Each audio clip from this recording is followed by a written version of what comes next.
Hi guys, it's Chris at Cork and Crown, back at my dining room table with some more cider to try. And it's not one I sell. In the last film I did was it the last film? I think it was the last film. I did Weston versus Thatcher's vintage cider, and it was really interesting. And I look back at the films I've done, and I haven't done anything like that for 3 or 4 years, like tasted commercial ciders. And I think it's a good thing to do every so often, because batch to batch might be different, vintage to vintage might be different. I change, my palate might be different. So it's interesting to do it again. And also, this is what the majority of people drink. So it's interesting to try these things, I think. So I'm going to do it. I'm going to do a few of them. Today we've got one. It's from Suffolk. It's one you'll have seen all over the place. It's Aspell's, and it's their Premier Cru. So Aspell's in Suffolk, which one would assume it be in the Eastern County style, some more dessert and culinary apples, rather than cider apples. But apparently when the family set up the business in like the early 18th century, like the 1720s or something like that, Mr. Chevalier, who started the business, planted traditional cider apples, bittersweets, I think mainly in fact. So there is some history of them using traditional cider apples, and I think they still have those in their orchards, Kingston Black and stuff like that. But a lot of others as well. So let's try this, the Premier Cru. I don't know why I picked this one up specifically. There's a few different ones. To start, picked it up.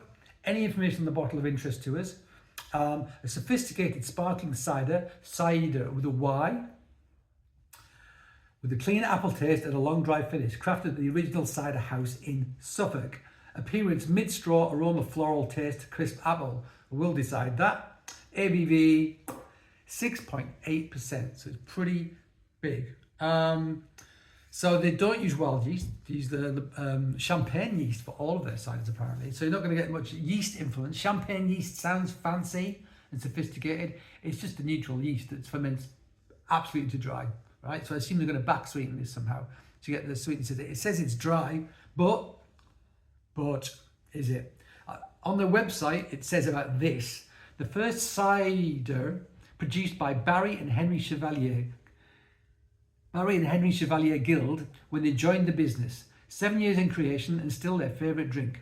Premier Cru is a sophisticated sparkling cider with a light floral aroma and a long dry finish, crafted at the original cider house Suffolk. So pretty much the same thing.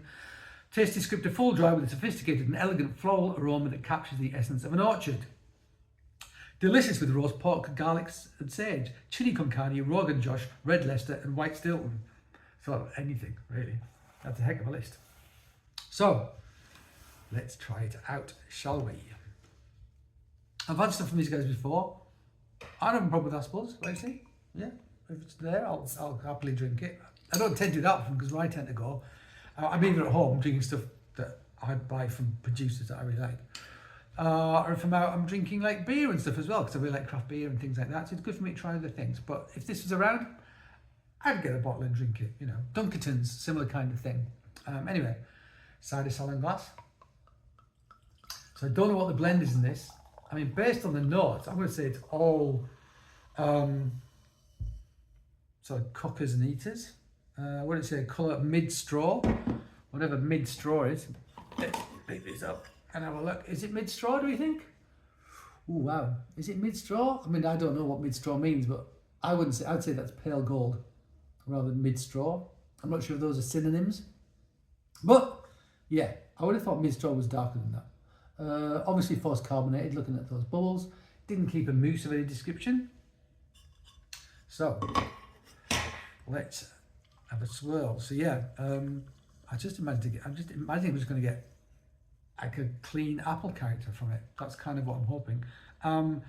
But I hope there's not too much sort of back sweetening left in it. It's marketed as dry. I want it to be pretty dry. I mean, on the nose, yeah, floral and apple. I mean, what it said on the tin, basically.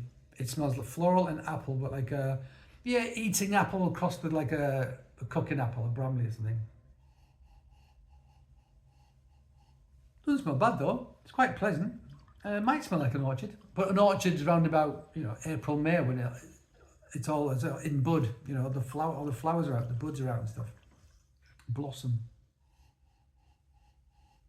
Yeah. Yeah. Yeah. Let's try it.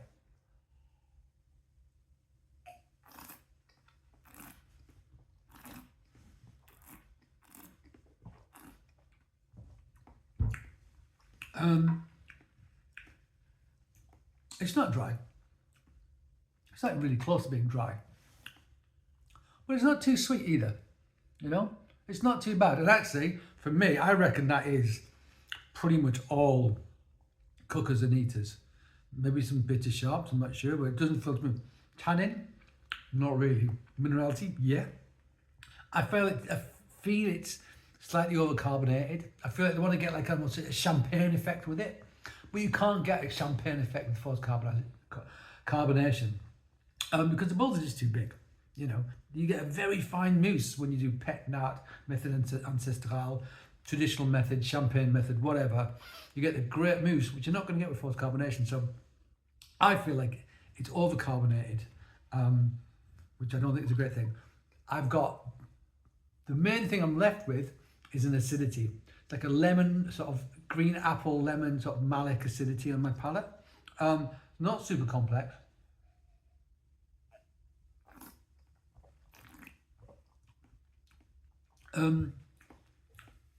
Yeah, it's fine. It's fine. I mean, what gets me lost is it's a beautiful bottle. It's beautiful, isn't it? It's really nice. The packaging shouldn't matter. What's in it is fundamentally important. Marketing is a completely different product to cider. You know, get good marketing doesn't mean that the thing that it's marketing is good, if that makes any sense. This is beautiful. It's based on like an early 20th century bottle, I think, that they use, and it's great. But I just feel a little bit let down because there's not a lot going on.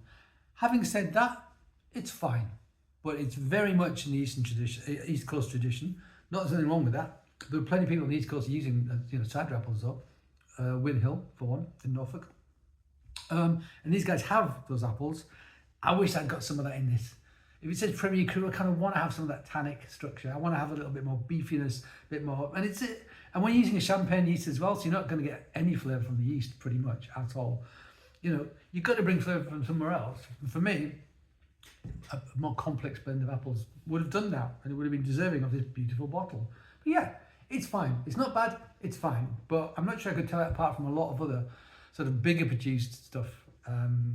Probably the lack of sugar, the lack of confection, the lack of like sucrose or whatever, you know, fake sugar taste.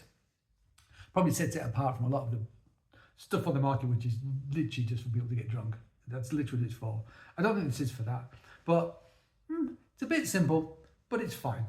It's fine. So there you go. That's Aspell's. They're Premier Cru, cider, 6.8%. Yeah, it's all right. So there you go, guys.